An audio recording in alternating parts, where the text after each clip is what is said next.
and our special guest, Larry David.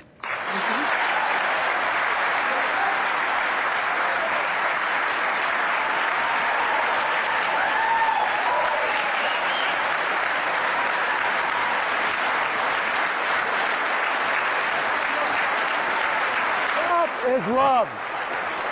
And I love you too. I love you too. Wow. Now that's a great welcome. Turn those cell phones off. I was in the theater last night, and I just got this BlackBerry, and all of a sudden my wife says to me, "Did you turn it off?" I said, "Oh my God," you know. And I didn't know how to turn it off. I was thinking, if this thing rings, I'm going to throw it down the aisle. What am I going to do? I guess it didn't ring. No, it didn't. Thank God. Yeah. Okay. Well, it's obviously incredibly great pleasure for me to be up here with Larry.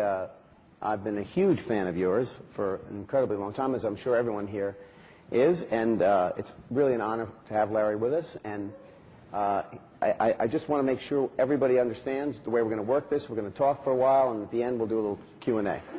Okay? Giving you instructions. Pay close attention.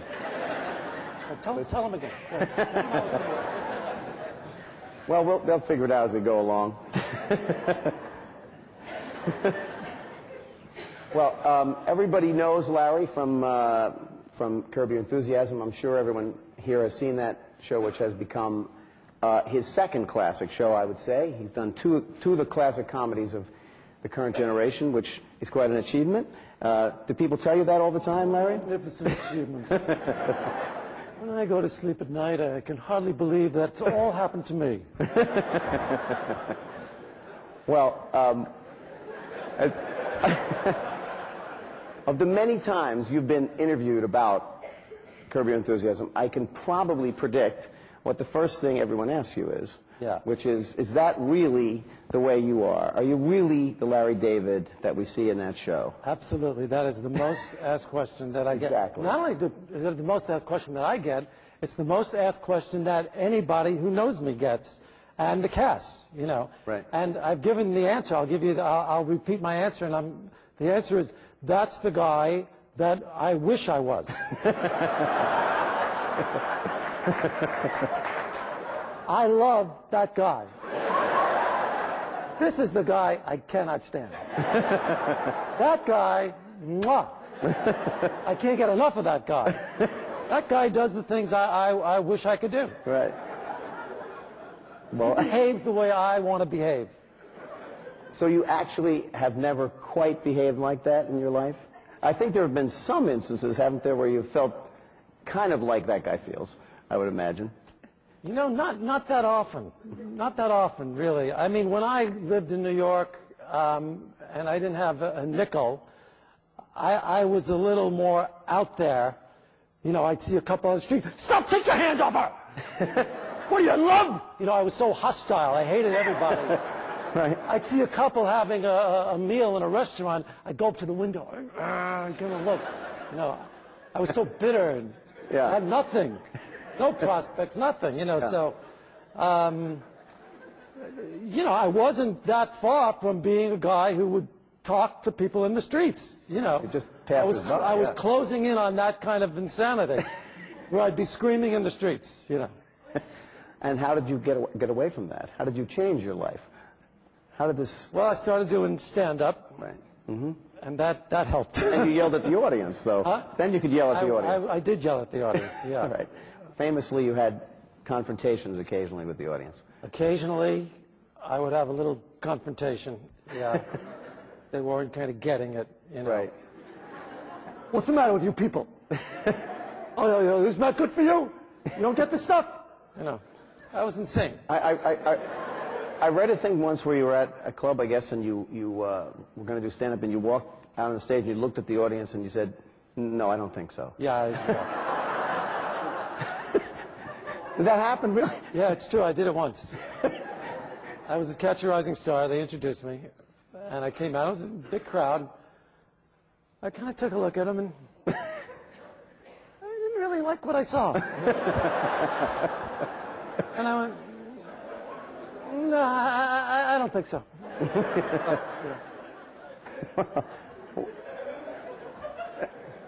Well, obviously, a lot of the comedians at the time thought, you had a terrific, unique voice. I'm sure you heard that all the time, and you thought you were kind of like a cult figure more than a star at that point, right? I mean, you kind of hit with a small, intimate crowd of people, but not necessarily you weren't breaking through, right? No, I was not breaking through. The comedians did like me, though. Yeah. They used to come in to watch me, which was nice. I've also told this story, but I'll tell it again. One night at the Improv, I got off stage, and this guy came up to me and he said, "My name is Jim McCawley, and I'm the talent coordinator for The Tonight Show, and you can't come on the show." Honest to God, he said, Johnny wouldn't like you.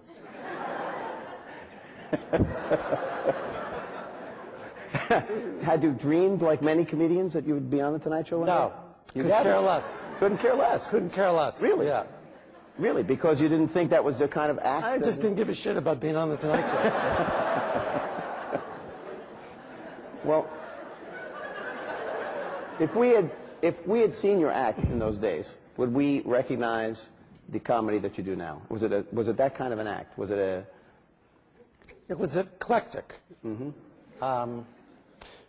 You guys know what that word means? I don't know. I was younger then, and I wasn't married. A lot of it was very personal stuff about women, and a lot of it was very silly stuff. So it was a kind of a mixture. Yeah.